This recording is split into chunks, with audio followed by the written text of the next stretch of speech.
اللہ کا فضل و احسان ہے، ہماری اس مسجد پاک میں رضوی دولہا تشریف فرما ہے، اور اس مسجد پاک کو نسبت ہے سرکار حضور مفتی اعظم ہند سے، بلکہ مسجد کا نام ہی ہے مفتی اعظم ہند مسجد۔ اور آج اس کی افتتاحی تقریب میں مجھے لگتا ہے سرکار مفتی اعظم ہند کی روحانیت شامل ہے، جس کی وجہ سے آج اس افتتاحی تقریب میں خود سرکار مفتی اعظم ہند کے نواسے حضور منان میاں صاحب تشریف فرما ہے۔ شیر رضا اور اعلیٰ حضرت کے نسب میں اور اعلیٰ حضرت کے نسل پاک میں چمکتا ہوا ایک چراغ ہمارے درمیان موجود ہے۔ اللہ کریم ان بزرگوں کا سایہ ہم پر دراز فرمائے۔ جمعہ کا وقت چونکہ بہت کم ہوتا ہے، نماز کا بھی ہے، اور ہمیں یہاں کے فاتحہ اور دعا میں بھی شرکت کرنی ہے۔ میں مختصر سی باتیں عرض کر کے سمیٹتا ہوں اپنی بات کو۔ اللہ تعالیٰ نے ابراہیم علیہ السلام اور اسماعیل علیہ السلام دونوں کو تعمیر کا حکم دیا، اور تعمیر ہوئی خانہ کعبہ کی۔ جب عمارت مکمل ہوئی تو جب کبھی کوئی گھر بنتا ہے تو کچھ اینٹ پتھر ٹکڑے بچ جاتے ہیں۔ گھر کی عمارت کے بعد جو سامان بچتا ہے آپ اس کو لے جا کر کے کہیں پھینک دیتے ہوں گے، ٹھنڈا کر دیتے۔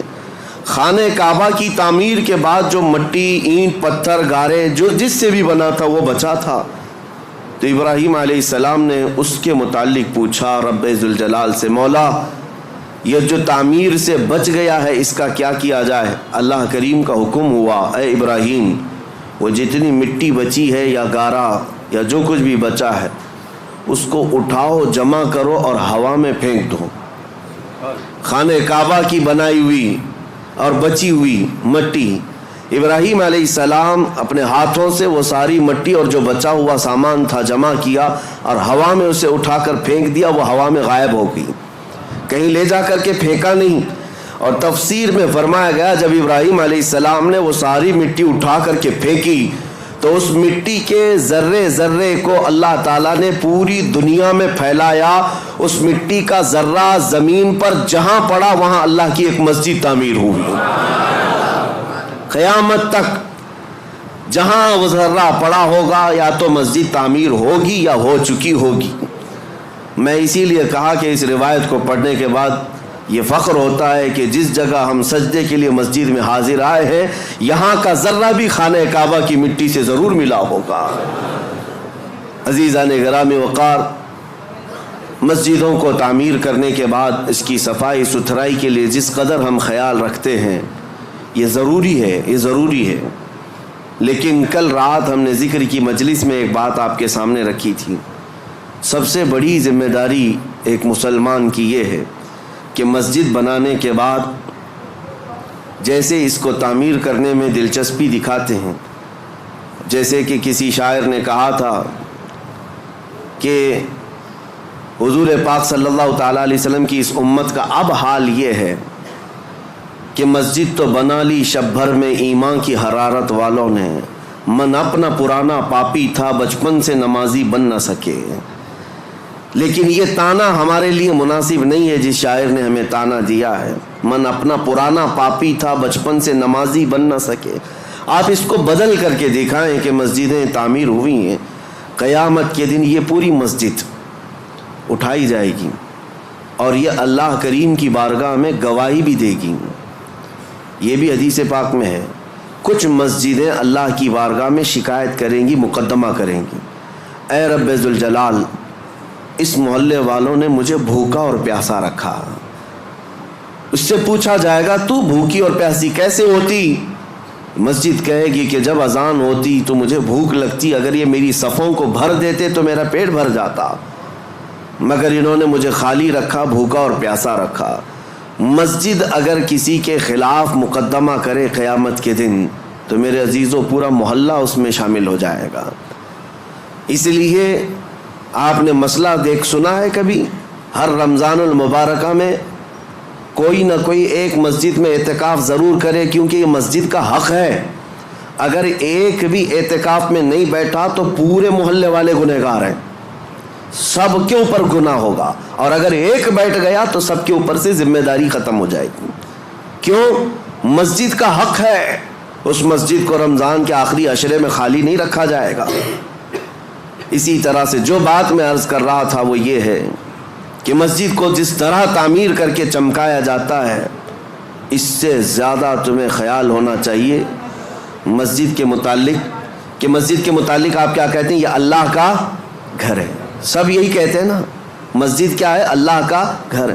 اللہ کا گھر کا مطلب کیا ہے؟ اللہ رہتا ہے، اللہ رہتا ہے نہیں، نسبت کے لیے کہا گیا ہے کہ اللہ کا گھر ہے، اس کا مالک صرف اللہ ہے۔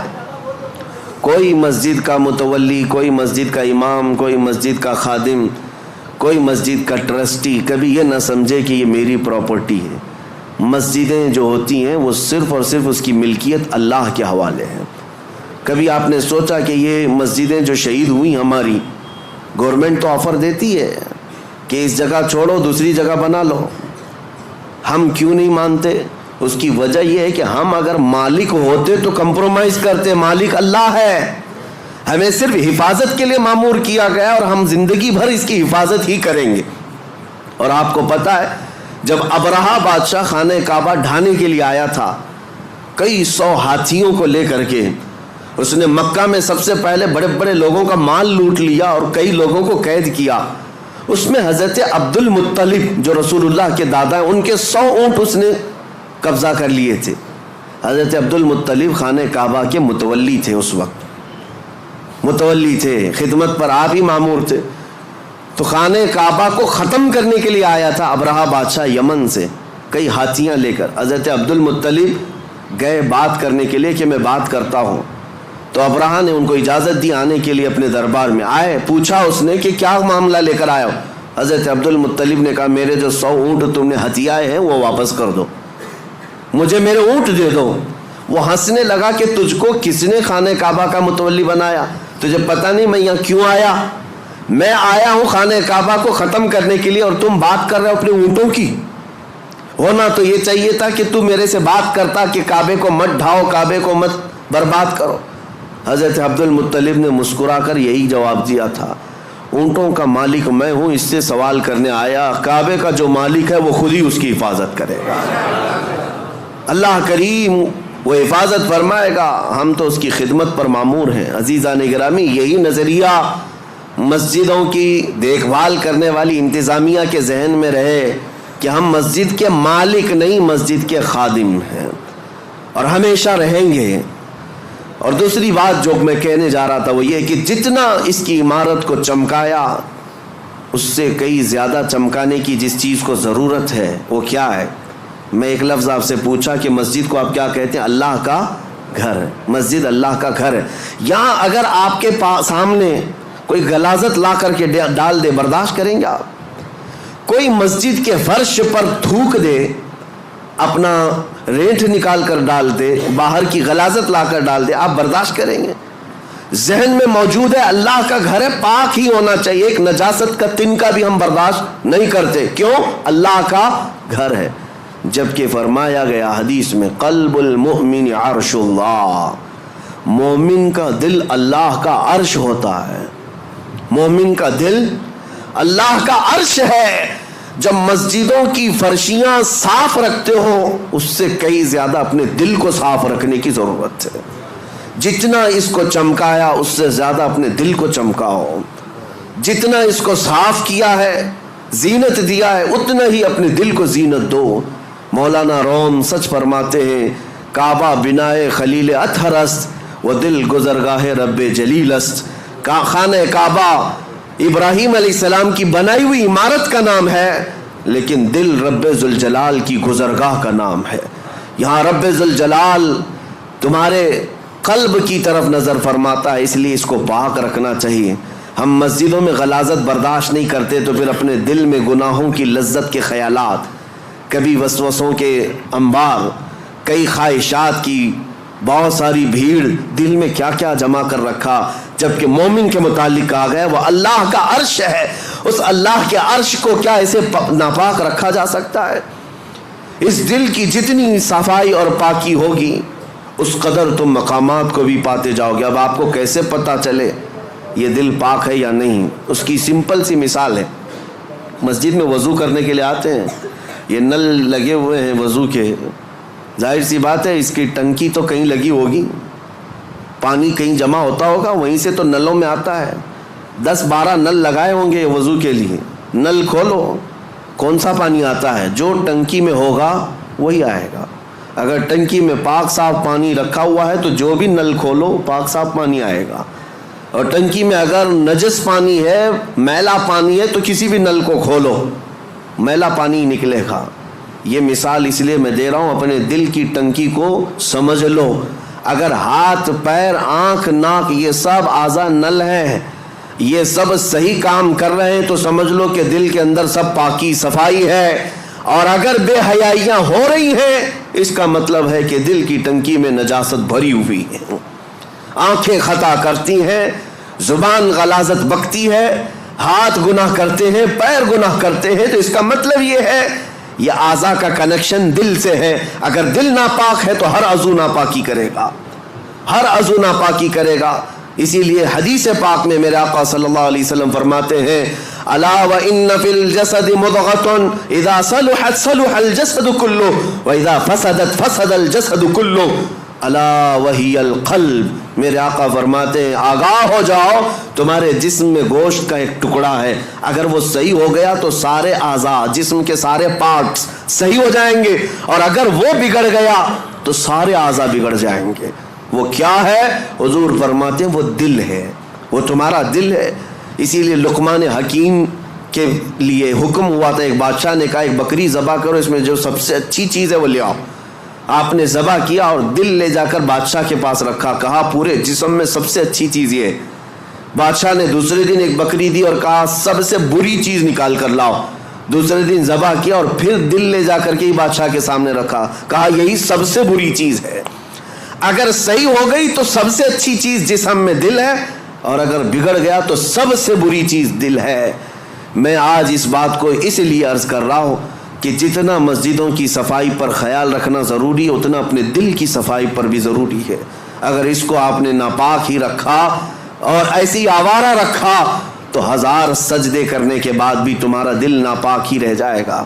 مجھے وہ بات یاد آتی ہے کہ بعض حضرات بہت ساری چیزیں صاف کرتے ہیں۔ ایک گاؤں میں کنویں میں کتا گر گیا تھا، اور مولانا صاحب سے آ کر انہوں نے مسئلہ پوچھا کیا کیا جائے۔ شریعت کا مسئلہ ہے کہ چوہا گرے تو اتنے ڈول پانی نکالو، بلی گری تو اتنے ڈول، کتا گرے تو پورا پانی نکال دو، کنویں کا پورا پانی نکال دو، نجس ہو گیا ہے۔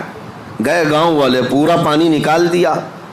چند دنوں کے بعد پھر پانی بھرتا ہے کنویں میں، پھر بھر گیا تو اس میں کتے کے بال وال سب نظر آنے لگے۔ مولانا صاحب نے، مفتی صاحب نے پوچھا کہ یہ کیا ہے، ابھی بھی تو ایسی چیز بدبو آ رہی۔ کہا کہ حضرت ہم نے پانی تو پورا نکالا، کتا ابھی اس کے اندر ہی ہے۔ آپ نے کب کہا ہم کو کہ کتا بھی نکالو؟ تو انہوں نے کہا میرے کہنے کا مطلب یہ ہے کہ جس سے نجاست بھری تھی پہلے وہ چیز نکالتے، بعد میں پانی نکالتے۔ بات ایسی ہے کہ ہم اپنے اعضاء کو سنوارنے میں تو لگے ہیں، تم اپنے ہاتھ پیر آنکھ اور ناک اور زبان کو سنوار تو لیتے ہو، لیکن دلوں کے اندر جو نجاست کا کتا مرا ہوا ہے، اس کتے کو جب تک نکالا نہ جائے گا بدبو ہمارے اعضاء سے آتی رہے گی۔ اس لیے میرے عزیزوں، سب سے پہلے اپنے دلوں کی صفائی۔ مجھے ایک بات یاد آتی ہے، اللہ کریم جب موقع دے میں اس مسجد کی جھاڑو بھی لگانے پر فخر محسوس کروں، اسی نہیں کسی بھی مسجد کی۔ اللہ کریم اس سے مقامات بلند عطا فرماتا ہے۔ آپ آتے ہیں مسجد میں، نماز پڑھنے کے بعد کوئی یہاں پر خادم کہاں ہے، امام کہاں ہے، مؤذن کہاں ہے، ان کو چلاتے مت بیٹھو۔ اگر کچرا دکھا تو سب سے پہلے بڑھ کر کے اٹھاؤ اور خود صاف کرو، اس حصے میں تم بھی شامل ہو جاؤ۔ یہ نہیں کہ یہاں آ کر کے فلاں کہاں ہے، تنخواہ کیوں لیتا ہے، یہ صفائی کیوں نہیں رکھتا۔ تم آرڈر دینے والے نہیں ہو، وہ اللہ کریم کے گھر کی عبادت اور خدمت میں لگا ہوا ہے۔ مصر کے ایک بڑے بزرگ شیخ متولی شعراوی رحمۃ اللہ علیہ، جنہوں نے پورے قرآن کی تفسیر لکھی ہے، اور عرفات کے میدان میں ان کو خصوصی خطاب کے لیے لایا گیا تھا۔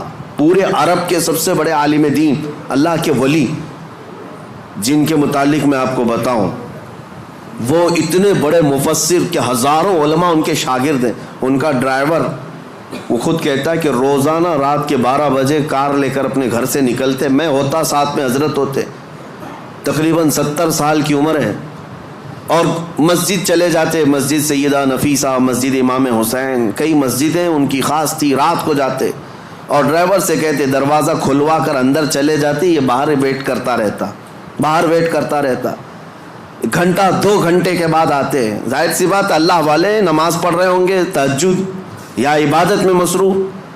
برسوں یہ سلسلہ چلتا رہا. میرے عزیزو, ان کے انتقال کے بعد یہ پتہ چلا مسجد کے ایک خادم نے, جو مسجد سیدہ نفیسہ میں یا کوئی ایک مسجد میں, خادم نے ڈرائیور سے ملاقات کی اور کہا کتنا اچھا وہ زمانہ تھا جب وہ آتے تھے حضرت نماز کے لیے. یہ ڈرائیور کہنے لگا کہ میں 2 گھنٹے باہر انتظار کرتا تھا, حضرت کا وصال ہو گیا. کیسی عبادت کرتے تھے مسجد میں جا کر, تم تو اندر رہتے تھے, تم خادم ہو, کبھی دیکھا میرے حضرت کو؟ وہ خادم رونے لگا اور کہا ڈرائیور سے, وہ راز تھا میں بتا نہیں سکتا, لیکن اب ان کا انتقال ہوا, میں بتاتا ہوں. حضور تشریف لاتے رات کے 12 بجے, وہ عبادت کرنے کے لیے نہیں بلکہ سیدھے طہارت خانوں میں جاتے اور اپنے ہاتھوں سے سارے طہارت خانے دھوتے تھے, وضو خانے کو اپنے ہاتھوں سے صاف کرتے تھے, اپنے ہاتھوں سے سارے استنجا خانے صاف کرتے. کس عالم دین کی بات کر رہا ہوں جس کے ہزاروں شاگرد ہیں, پورے قرآن کی تفسیر لکھی ہے. اللہ کریم کے ایسے بزرگ ولی اپنے ہاتھ سے رات کے وقت پوری مسجد کے طہارت خانے صاف کرتے. اور پھر ایک دن میری نظر پڑی تو انہوں نے مجھے کچھ پیسے دی اور کہا زندگی بھر یہ کسی کو بتانا مت, میں یہ صفائی اس لیے کرتا ہوں کہ مجھے میرے رحمان پر یقین ہے, اس کے گھر کو میں اپنے ہاتھ سے صاف کروں گا, میرے دل کو وہ صاف کرے گا, میرے دل کو وہ پاک کرے گا.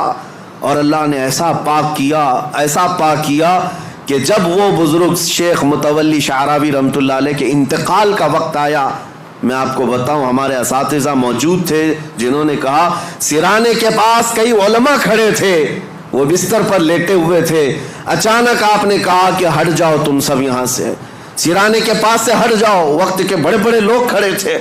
اس کے بعد اچانک انگلی اٹھائی, کہا اشہد ان لا الہ الا اللہ واشہد انک رسول اللہ. کلمہ طیبہ اسے نہیں پڑھتے, اشہد ان محمدن رسول اللہ, میں گواہی دیتا ہوں کہ اللہ کے سوا کوئی معبود نہیں, اور گواہی دیتا ہوں محمد صلی اللہ علیہ وسلم اللہ کے رسول. کلمہ یہی ہے, پڑھتے ہوئے دنیا سے جائیں. لیکن آپ نے آخری وقت میں انگلی اٹھائی اور یوں کلمہ پڑھا, میں گواہی دیتا ہوں کہ اللہ کے سوا کوئی معبود نہیں, اور میں گواہی دیتا ہوں کہ آپ اللہ کے رسول ہیں. یہ اس وقت بندہ کہتا ہے جب رسول اللہ کو اپنے سامنے دیکھ رہا ہو, جب اپنے سامنے دیکھ رہا ہو تب یہ کہہ سکتا ہے انک رسول اللہ, آپ اللہ کے رسول ہیں. پھر ان کا وصال ہوا. علماء کرام کہتے ہیں کہ ہم نے ایسی موت کسی کی نہیں دیکھی جو انگلی اٹھا کر خود رسول اللہ کو دیکھ رہا ہو اور دنیا سے جا رہا ہو. میرے عزیزو, یہ مقامات بلند انہیں ان کاموں کی وجہ سے یا ان نیکیوں کی وجہ سے بھی ہو سکتا ہے ملی ہوں. اس لیے آج اس مسجد پاک کی جن لوگوں نے خدمتیں کی ہیں, اللہ ان کے گھروں کو سجا اور ان کی قبروں کو روشن کرے, اور رب ذوالجلال اس مسجد پاک کو عشق رسول کا مرکز بنائے. یہاں سے خرافات نہ ہوں, فتنے نہ ہوں, جھگڑے فسادات نہ ہوں, بلکہ مسجدوں کے متعلق حدیث پاک میں ایک بات آتی, اس لیے ڈر لگتا ہے.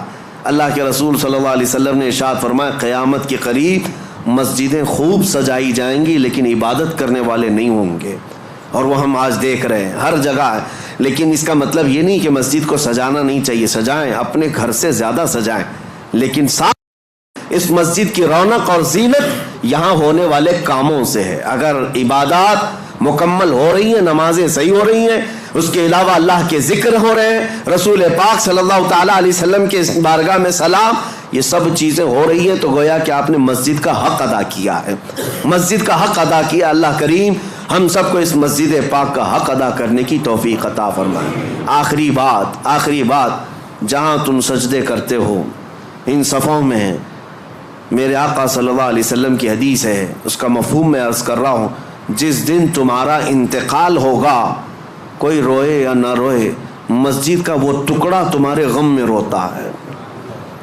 جہاں تم سجدہ کرتے تھے، تمہاری جدائی کے غم میں وہ ٹکڑا روتا ہے، وہ مصلی روتا ہے۔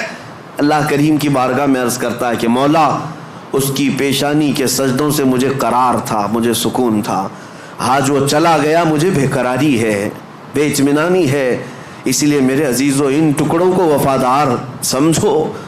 دنیا تمہارے مال کی پرستار ہو سکتی ہے، تمہارے عہدے اور منصب کے دیکھ کر کے ہو سکتا ہے دوست بن جائے، لیکن یہ زمین کے ٹکڑے اگر تمہاری دوستی کرتے ہیں تو فقط تمہارے سجدوں کی وجہ سے کرتے ہیں، تمہارے سجدوں کی وجہ سے یہ تم سے دوستی کرتے ہیں۔ اور جس دن انتقال ہو، جنازہ جا رہا ہو، دنیا روتی ہے یا نہیں روتی اس سے مطلب نہیں، مجھے اس بات کا احساس ہے کہ یہ مسجد کا وہ ٹکڑا میرے غم میں روتا ہے جس پر میں سجدے کیا کرتا تھا۔